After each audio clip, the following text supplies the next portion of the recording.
Good morning. My name is Joe Walker, and I've been a member of Advent Church for about 10 years.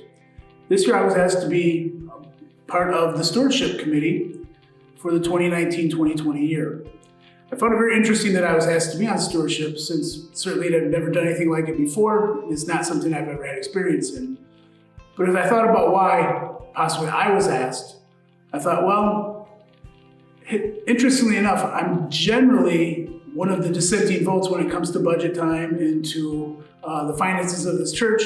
So probably wise that if I'm going to disagree with the position of people in our church, that maybe rather than be part of the problem, I need to be part of the solution. So I agreed it would be a wise choice on my part to be part of stewardship.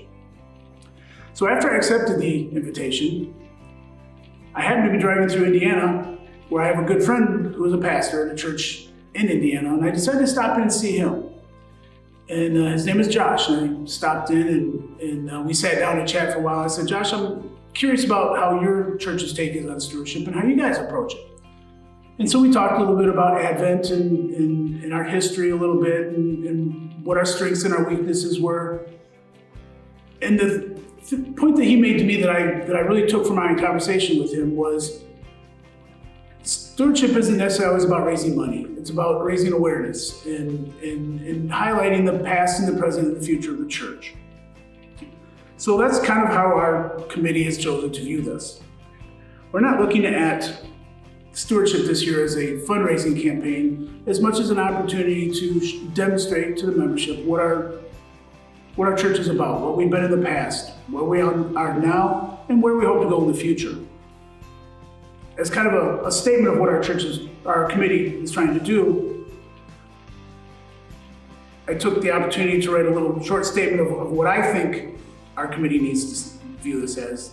And it's our committee has chosen to view stewardship not as just fundraising, but as allowing everyone to demonstrate how each individual brings value to the church's mission.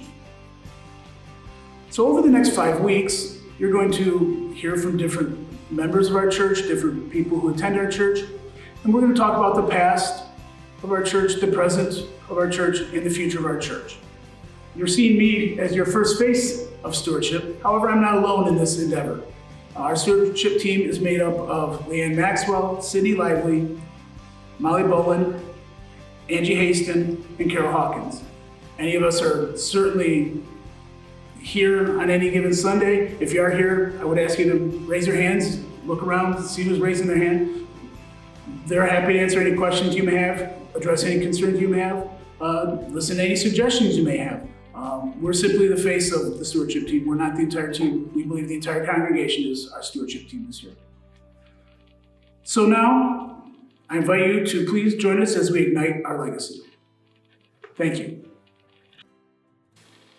Hi, my name is Leanne Maxwell. There may still be a few of you here that remember me as the youngest of the 5 Lawwell children. My parents, Robert and June Lawwell, joined Advent Lutheran Church in the mid-60s with my older brothers and my sister. I came along in 1969, so being here for 50 years, I guess, qualifies me to talk about the past of Advent. That seems funny to me, but I'm gonna do it. So, when I was born in 1969, Pastor John Swires was the pastor here at Advent, and he is the one that baptized me. I have attended Sunday school here. I went through confirmation, took my first communion here at Advent.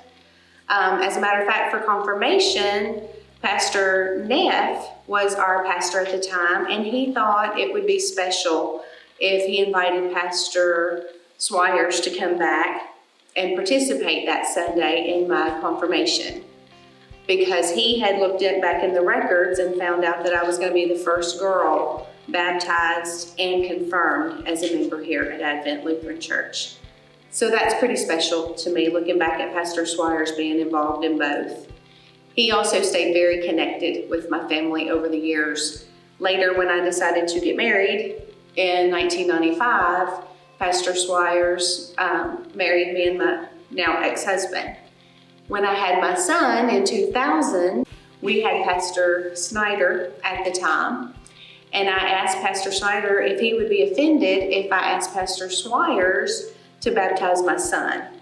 And he was welcoming and open to it. And so we did invite Pastor Swires to come be a guest that Sunday. And he baptized Ethan here in this building for me. So that's some special memories that I have.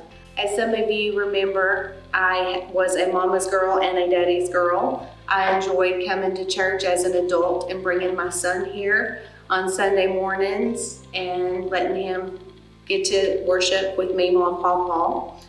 I am very lucky to get to walk into this church on Sunday mornings and hug people that remember my mom and dad and how hard they served and worked for the church and how much they loved Advent Lutheran Church.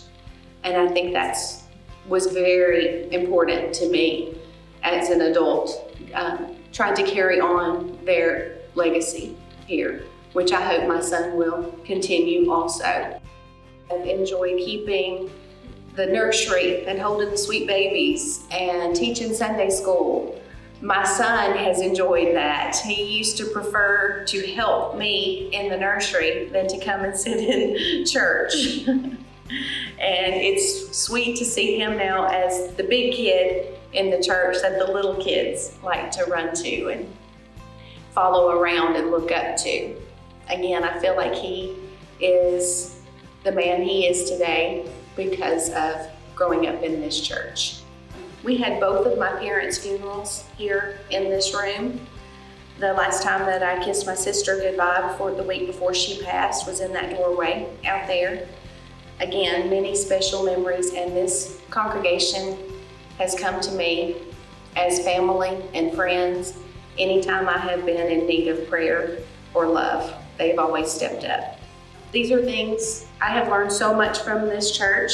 I feel like I am the person I am today. My son is the man he is today due to things we've learned from people in this church. My mom and her friends, some of you here today still remember what a tight group the ladies were back then. I have that today. Some of you don't know that my niece was in the hospital this summer. Actually, she still is. And after spending a whole weekend, 2 nights at the hospital, on my way home, Julie Seymour called and said, "I saved you a plate from supper. Stop here and eat on your way home." And not only that, there was a basket waiting for me to take to the hospital that several of the members here had put together snacks. They put gift cards in there for my niece's husband to take care of him on the journey of her illness also. So that's the kind of things that happen here at Advent. And that's why when I hear that someone is sick or someone is in need or someone has passed, like everyone else here, I say, what can I do? Because that's what Advent is to me.